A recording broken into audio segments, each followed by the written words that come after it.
Taiwan's president promises to help the families of the victims of the deadly Kaohsuing fire. Learning to live with the pandemic, how countries are dealing with the reality of a future with COVID-19. And we look at China's latest mission to push ahead in the international space race.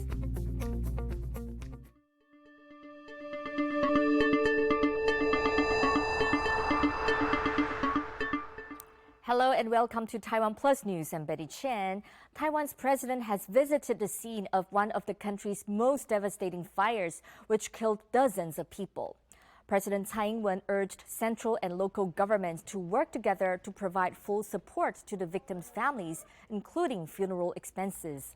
Authorities are investigating whether arson is the cause of Taiwan's deadliest blaze in decades. 2 people are being questioned. On Thursday, a fire tore through a 13-story building in the southern port city of Kaohsuing.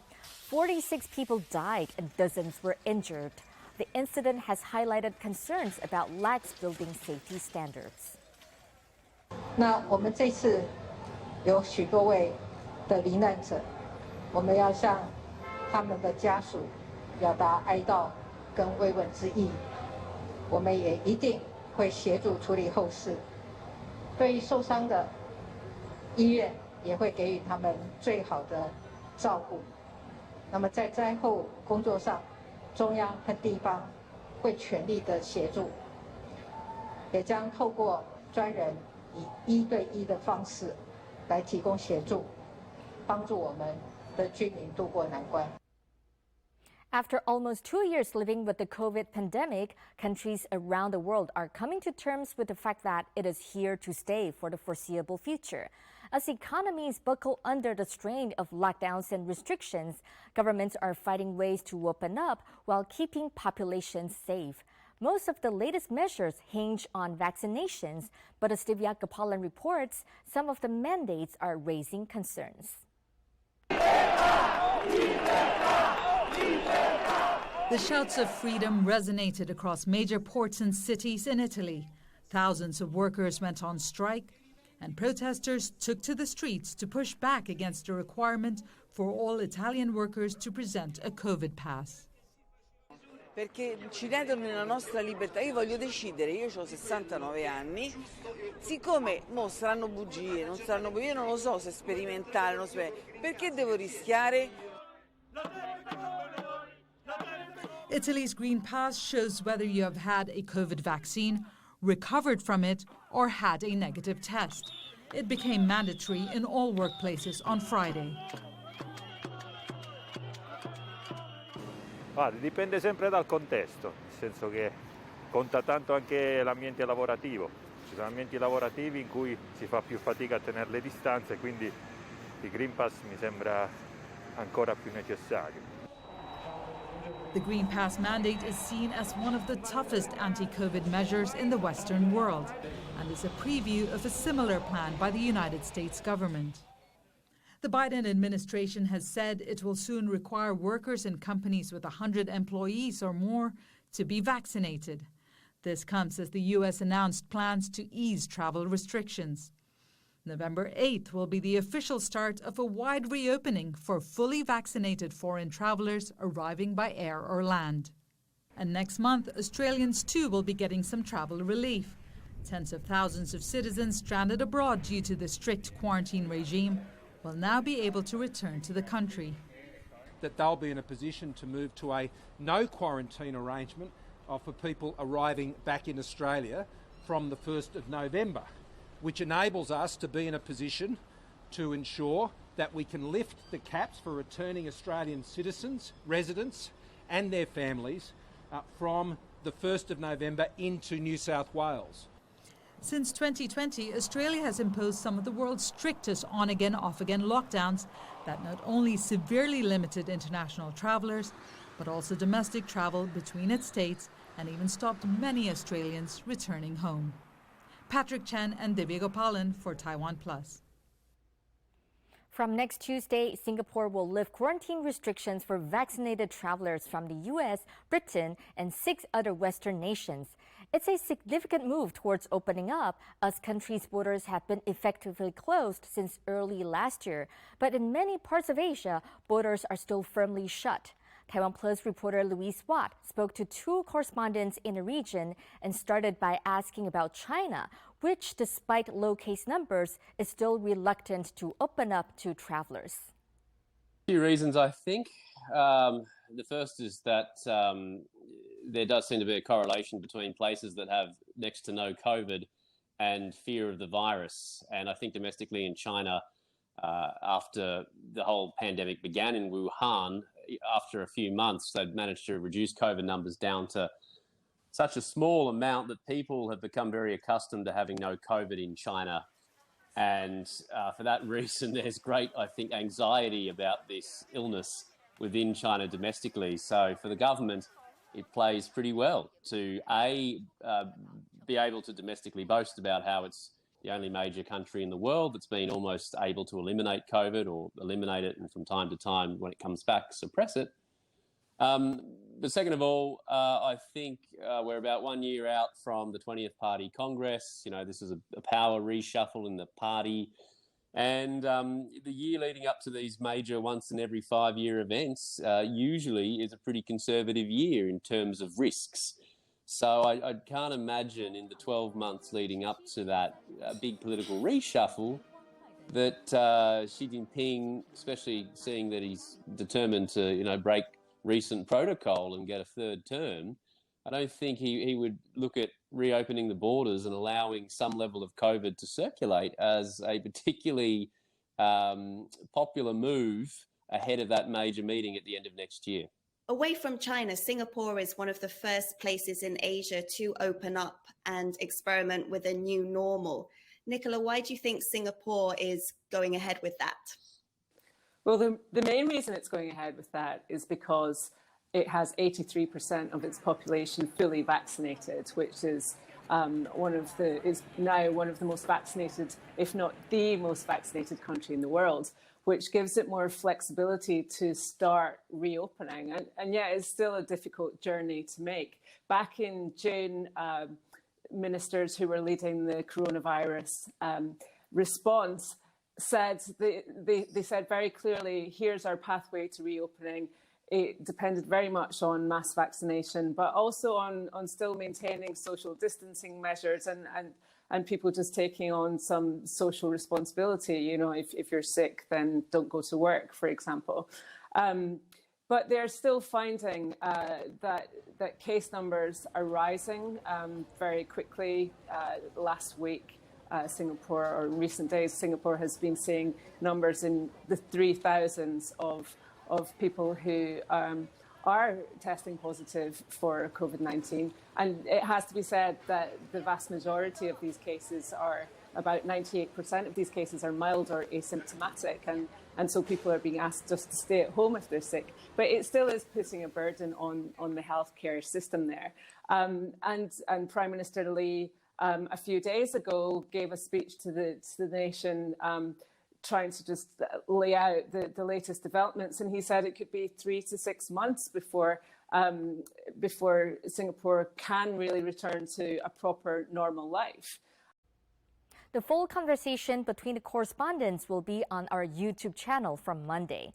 Now, Taiwan shuts its borders to non-resident foreigners in May as it dealt with its worst COVID outbreak. Even though the outbreak has eased, border restrictions remain firmly in place, keeping out non-resident foreigners, including those with spouses in the country. Louise Watt tells the story of a French-Lithuanian couple who have only spent 1 week of their married life together because of Taiwan's COVID rules.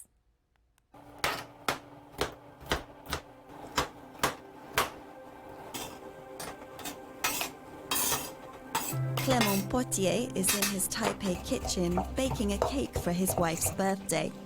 It will be a bittersweet day.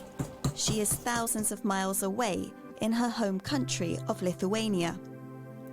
The couple married 6 months ago, looking forward to a life together. But married life has been rather lonely so far. In May, the Frenchman moved to Taiwan for a job. It was just before the country banned foreigners who aren't already residents from entering. Wife Isabelle, who was going to follow him, is now shut out. And soon your birthday weekend.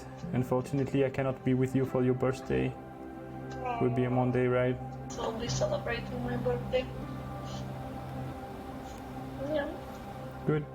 With friends at least. Without your husband, but with some friends.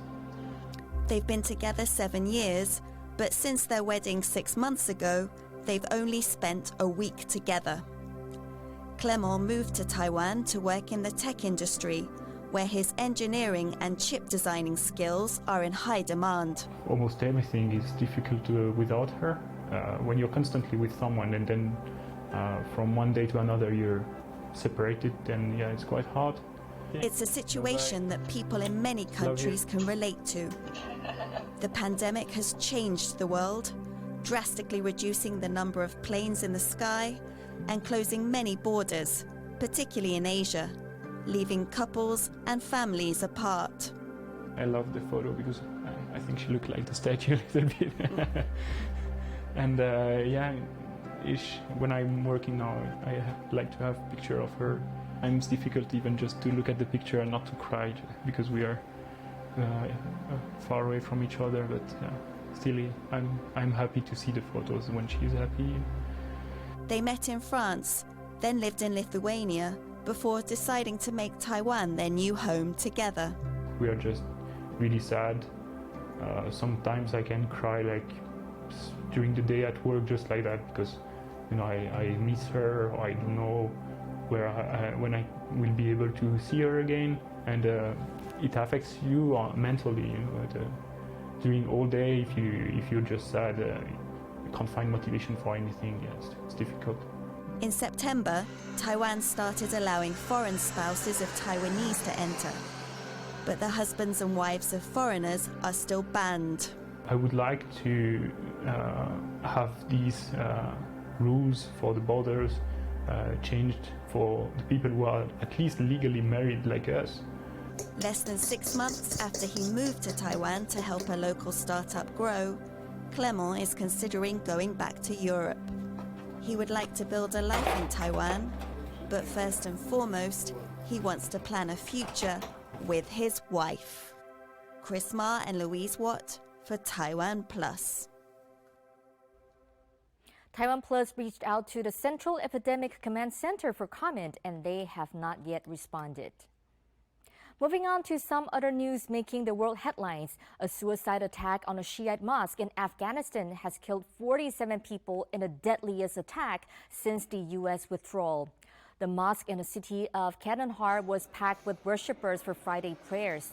The Islamic State group has claimed responsibility. It came a week after another attack at a Shiite mosque in Afghanistan killed dozens.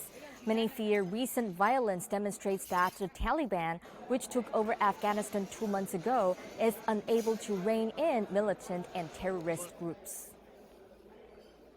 Police in the United Kingdom have declared the killing of a British member of parliament a terrorist incident. David Amos, who was 69, was killed during a meeting with his constituents at a church in southeast England.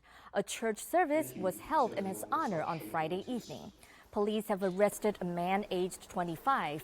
The killing of Amos has reignited concerns about the safety of politicians in Britain, 5 years after another member of parliament was murdered by a far-right extremist.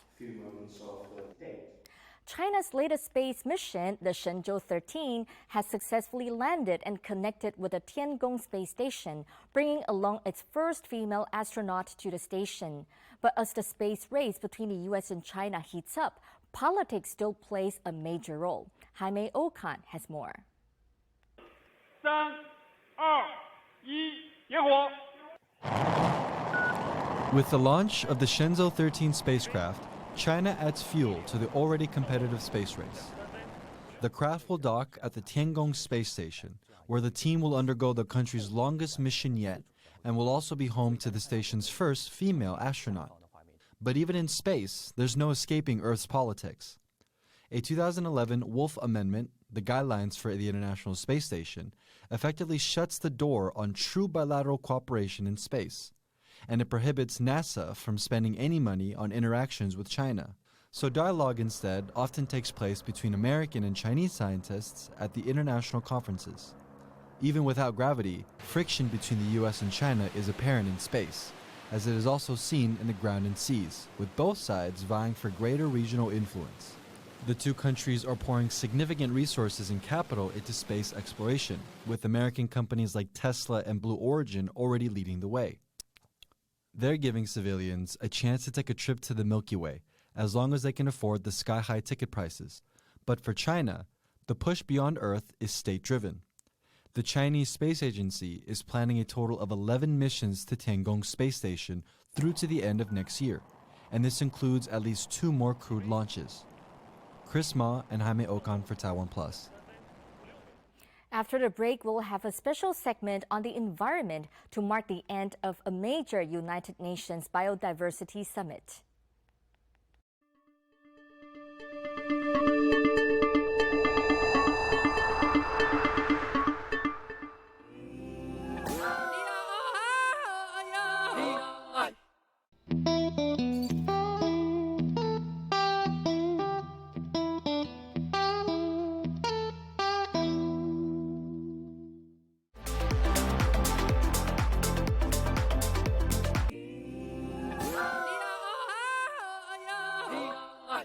Hello, Taiwan. I'm Dr. Jane Goodall. I'm so very happy to see Taiwan sharing its wonderful stories with the world. I've been fortunate enough to visit Taiwan on many occasions, and I've been to several different parts of the country. So I know firsthand something of the beauty of its wildlife and the marvelous people who are working to save these places. So good luck with this wonderful program. And I want to know, what do you want to see more of on TaiwanPlus? Hello, I'm Fabio Grandjean. Taiwan to the world. See you on TaiwanPlus. Congratulations to TaiwanPlus. Hello, Taiwan. I'm Mike Yamashita, National Geographic photographer. My stories have been as varied as the landscape itself, from Taiwan's top 10 tourist attractions to oolong tea, aquaculture, and the Taiwanese fishing industry, and most recently, the Daijia-Mazu pilgrimage. From TaiwanPlus, I would like to see stories on more of the same, about the varied cultural and historical aspects of the country. Taiwan to the world. See you on TaiwanPlus. Taiwan to the world. See you on TaiwanPlus. Hello, Taiwan. I'm Baron Wanga, and greetings to you all from my humble homeland of Nauru. It's a worthwhile and appropriate platform whereby the unique perspectives of the people of Taiwan are portrayed and presented honestly. Taiwan to the world. See you on TaiwanPlus.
Welcome back. You're watching TaiwanPlus News. A reminder of our top stories. President Tsai Ing-wen has visited Kaohsuing to the scene of the devastating fire. She urged the central and local governments to work together to support the victims' families. Delegates from dozens of countries met this week at a UN conference hosted by China in Kunming to talk biodiversity. Participating countries pledged to negotiate a landmark pact tackling species loss. It aims to stem a rapid collapse of species and systems that collectively sustain life on Earth, but environmentalists say more urgent action is needed. The week-long event also saw more than 100 countries sign the Kunming Declaration, which implores governments to put biodiversity at the heart of policy making. But it is not legally binding. Organizations are now turning their focus to COP26 climate change in Glasgow at the end of this month. We must confront the biodiversity crisis alongside with climate crisis. Our journey must include coherent message at the climate COP26. They must be treated as mutually supporting goals. We cannot treat these issues separately. In Mexico, 4 baby Bengal tigers born in Guadalajara Zoo are proving to be quite a hit. The 3-month-old cubs have become local celebrities since their public debut in late September. Their birth is seen as quite a feat, as breeding tigers in captivity is an extremely difficult and sensitive process. Bengal tigers are native to Asia, where the majority of the 2,200 animals left in the wild are found in India. Despite conservation efforts, tiger populations continue to decline due to poaching and habitat deconstruction. Sí es complicado porque puede ser que los gatos no se lleven bien. Aparte los tigres son solitarios, entonces solamente se juntan para aparearse y ya luego cada quien se va por su lado. Cual por el espacio, pues solamente puedes tener una pareja de tigres y todo depende de que si se llevan bien. Y por suerte Chitara y Albert se llevaron muy bien, entonces el resultado son los 4 cachorros. Taipei Zoo is appealing to the public for ways to persuade a family of white-handed gibbons to stay inside their shelter so staff can clean their enclosure.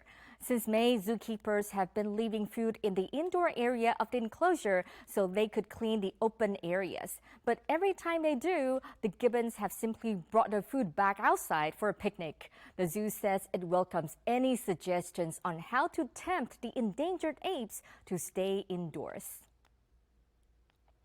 To send a warning to the world about plastic pollution in the oceans, a town in Indonesia has built a museum entirely out of plastic collected from polluted beaches and rivers.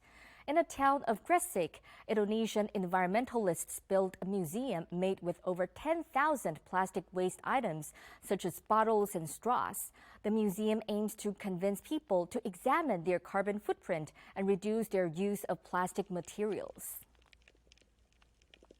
And now to a story of an innovative farmer in the south of Taiwan who has helped transform his village through conservation, collaboration, and chocolate. Chasing his sweet dream, he has turned his hometown of Pingdong into a vibrant chocolate wonderland.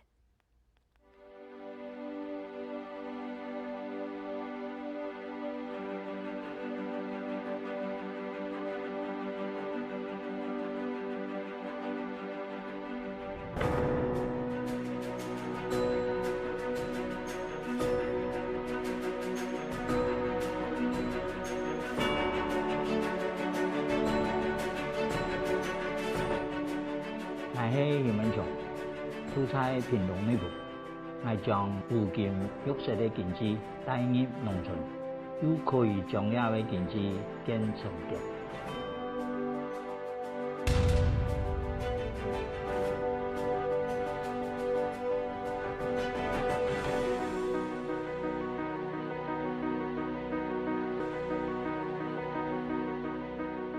是檳榔再生風季節，現在是巧克力再生的烏落落，它可能年度點嚟睇種可可，喺種粒綠金之下可以發財，在檳榔樹下種可可啊，更發財。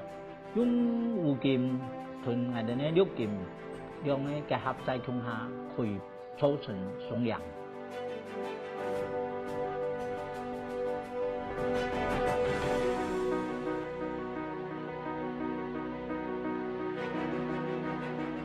可可樹的樹根可以生育土地，產做巧克力貴妃果，對樹身發酵、曬長都冇分。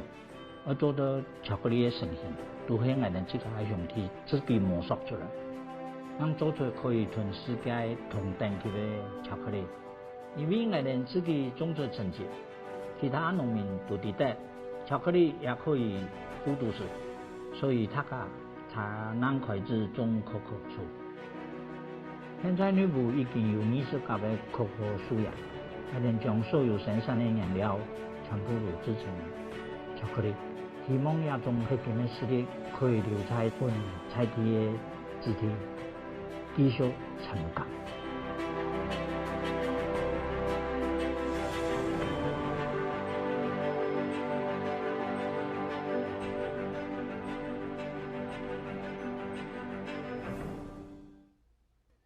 An NGO in Brazil is teaching young people in Sao Paulo to fight for their future.